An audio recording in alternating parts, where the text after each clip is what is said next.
Hi, welcome back to Examining Life, a life that's worth living. My name is Amanda. Thank you so much for tuning in to today's Wisdom Wednesday. I first want to thank everyone who has subscribed, and if you haven't already subscribed, please go ahead and click the red rectangle. I also want to thank my patrons.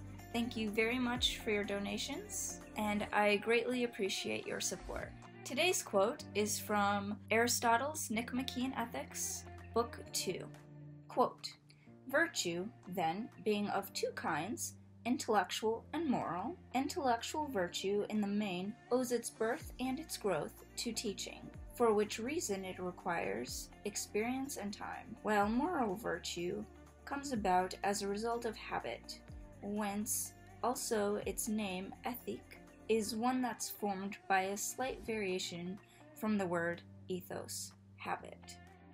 I'm going to preface this video by saying that I don't know much Greek, and I definitely haven't attempted to read Aristotle in Greek. So I am not sure of the translation or intention of certain words that were used. These include teaching, experience, and habit. So please keep in mind that I'm going based off of this translation and the common meanings of these words. Out of the quotes that I have chosen so far that were not originally written in English, this one has very specific nuances that I will point out that may or may not be dependent on word choice during translation. Also, please note that in this video I am not talking about specific virtues, but rather just the two types of virtues in general.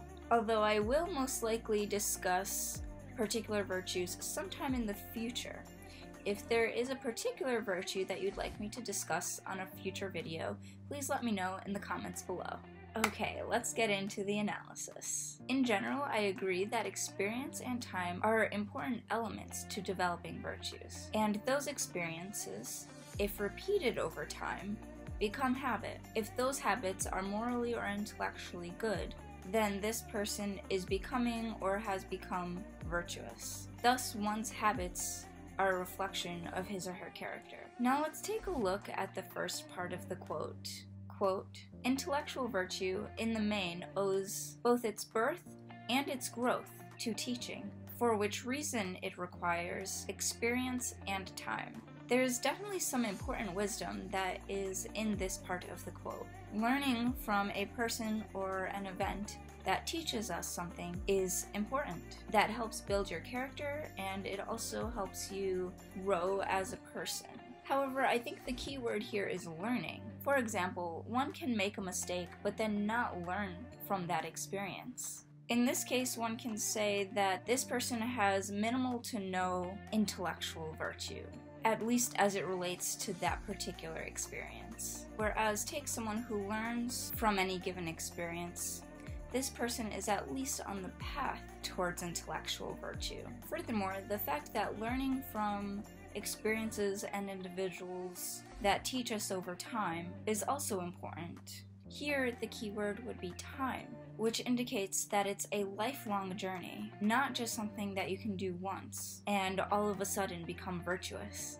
A question that I have regarding the teaching portion of intellectual virtue is who or what does Aristotle refer to when he says in his quote that intellectual virtue owes its birth and its growth to teaching? What was his intention of the word teaching here? Does this mean in the traditional sense of student and teacher, or does he mean from experience, and the experience itself is the teacher, and this may or may not even include other people? Another question that I have is, what role does providing validity of the teacher figure or experience play in acquiring intellectual virtue? For example, take fake news or any other possibly deceiving source that is claiming fact when it is not fact. These sources are supposed to teach us about what is happening in the world, and we can learn from these news stories. Thus, the news stories are acting as a teacher. However, what if there are either news sources or some other piece of advice that someone might give us that is just plain false? or at the very least, not based on fact. And even what if there is important information that is omitted? I would say that is where critical thinking comes in. It's our job as a receiver of information to think critically about what we take in and to question and analyze what we are learning. However, what if we have no actual way of attaining the truth? For example, what if the document that we may need to confirm or deny the facts in any given article are classified? We don't have access to classified documents. Therefore, we won't be able to know the truth of what we are being taught. Are we to blame for not being able to achieve intellectual virtue because we don't have access to truthful sources, or cannot decipher what is the truth and what isn't? Also, is there a way to achieve intellectual virtue without either A, simply passively accepting what we are told and taught, nor B, being so skeptical that we fall into Cartesian skepticism, which may or may not get us to the knowledge that we are seeking? Let me know what you think of these questions in the comments below. And now onto the second portion of the quote. Moral virtue comes about as a result of habit.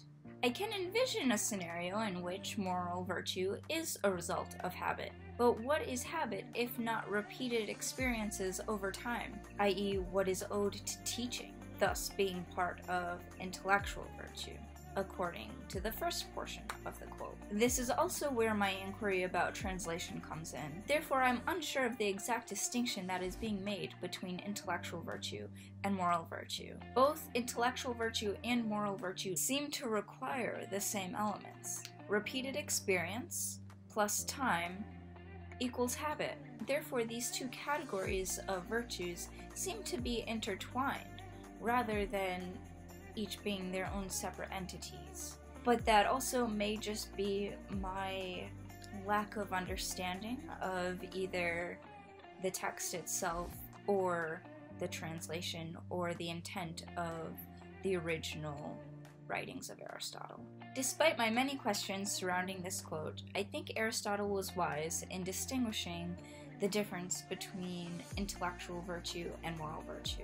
I also think the elements of teaching/learning, experience, time, and habit are very important to take into account when deciding whether one is virtuous. Thank you so much for watching this week's Wisdom Wednesday. Let me know in the comments below what you think of intellectual and moral virtues. And please remember to subscribe, like, comment, and share.